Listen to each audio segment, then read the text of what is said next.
you up.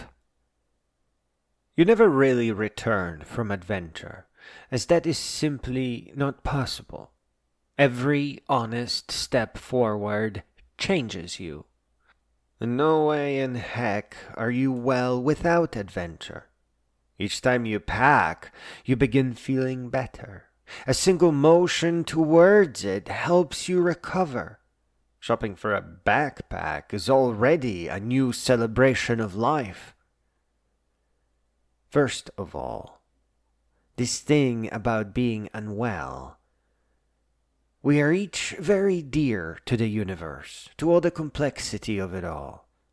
Conscious, thriving life, so as long as it dreams infinities, brings the universe its meaning. Otherwise, it's just rocks and singularities, interesting, but neither enchanting nor inspiring. Not on the levels that we must aim for, anyway. To use an astrophysicist as an example, attrition and simplicity is good for science, but it is not how we work. Our dreaming must be in the opposite direction. We are not to hope for ultimate simplicity and the spaghetti-ficiation of every molecule. We are to cure aging, explore and populate the Milky Way, diverge biologically and converge on wisdom, while all keeping in touch.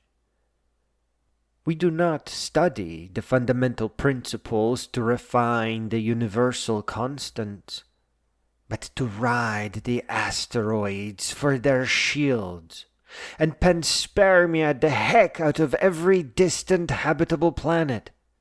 We can send our kind of life in microscopic capsules today. It is a challenge, but not fantasy. Ethics do, of course, play a great role. We will do our best. DNA-based life should be guaranteed to survive and thrive. It should span multiple planets. That is the real job of the astrophysicist. To embrace astrobiology, to dream towards infinite complexities. And such is the case with the rest of us. Earth, as we have it today, is a poverty-driven planet. And we have to understand that this is wrong. That before you worry about economic collapse, you need to have an authentic economy to worry about. Not a half-baked, semi-random machine that everyone pretends to understand. One of the more precious things about human beings is that we are not defined by our mistakes, but what we do with them as we grow. We may not merely exist in this world, we have to strive and grow all the way up. Overworked, watching wars, divisions, repetitions of old mistakes, and creations of new misunderstanding, that's not a life worthy of a human. That is not who we are. We are to shrug and rise, to grow all the way up and learn to no end. The human aim is to converge on greatness, and in a colorful superculture that only contains all the good ideas and none of the bad. What is dangerous here is that we can handle too much weight, without noticing that it is there crushing us. Countless lives have been lived with the mistaken understanding that we are living in the world, where the truth is that we make the world what it is. Failing to understand this will randomly walk the world towards more mistakes, more repetitions of bad ideas, and likely, ultimately, destruction. To shrug means to rise above the common errors of the world and gain a view that allows for repairing it. We can't tolerate the propagation of errors, as that hurts the people that we should honor and protect, the younger generations. They are not meant to become occasional soldiers when things fall apart, as they always do when no one is thinking.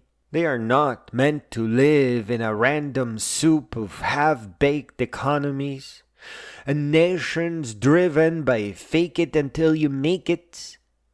No human being should be confined to the borders of a backwards nation that hopes to raise them as cannon fodder. This creates the fuel that eventually does make the dictators believe their own propaganda. And this is not a question of cardinal directions. That's a silly way to think about the world.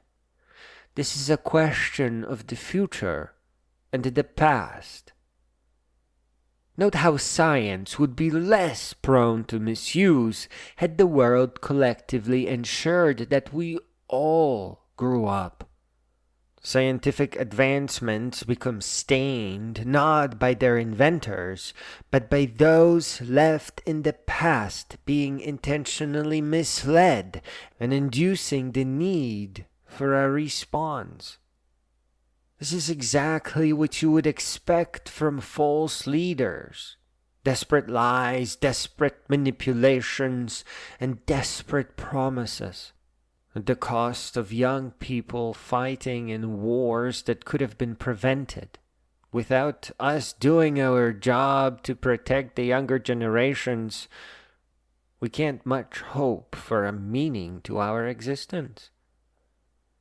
Even on the tiniest of scales, right at home, right now, what does it mean to send a child to school knowing that schools have become ineffective? What does it mean to merely expect to get a decent babysitter out of the deal and, in the end, a well-socialized teenager, whilst ignoring the stress and resulting drug use that they will surely be exposed to? That kind of arrogant blindness is not allowed. The parent's job is not to live in the crapshoot of mediocrity set by false leaders, not to wallow in a world created by make-believe teachers and principals as they themselves try to do as little as possible for their maximum gain. That all too often does end in a mandatory draft or something similar. And you can't wait until all is almost lost. You have to prevent. Prevention is a great power that rewrites what eventually becomes history. The real way to deal with war is to completely prevent its existence. A parent, on their first parent-teacher conference, must demand authentic results. Not the memorization of multiplication tables, but the simple ability to program in a simple language, and with each lesson that follows, things that build on top of that, not towards some random generic end, such as arbitrary graduation with a generic diploma, but the creation of a startup, a small business, and an exit from poverty. Real beings with meaningful steps create meaningful futures. In a real school setting, such as the one I describe, they do learn geometry as they develop their first computer games, music composition as they build their first digital audio workstation, biology as they simulate life, and astrophysics as they take to the stars in their pixel craft. We will not do ourselves this service if we view our tolerance of broken things as an evolutionary adaptation, one that has ran its course.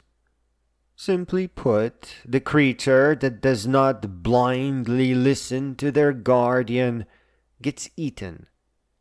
Blind acceptance of whatever we are born into is great if your enemy is a hippo, but not so great if your enemy is a melange of mistakes that humanity cannot help but to blindly repeat. Just like atomic research in the previous century, today artificial intelligence will be used for war. Not because that is what humans are, we are not war machines, but because we blindly accept what is in front of us. And politicians take advantage of that in their fantasy of leadership and do nothing to make repairs.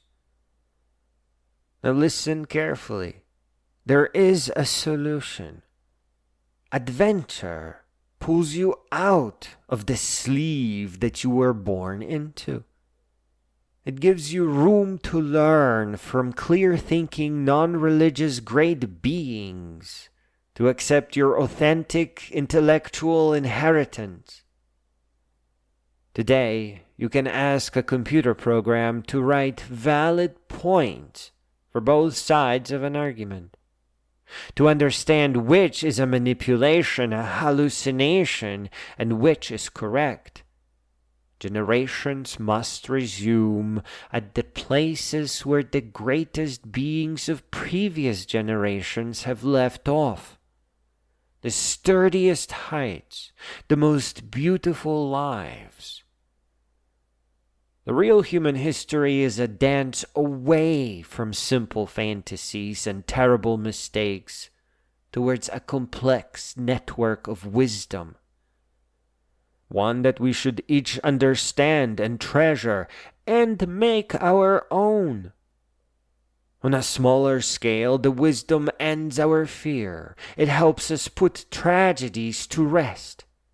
On a greater scale, it helps us see all of humanity as a single family with a beautiful future.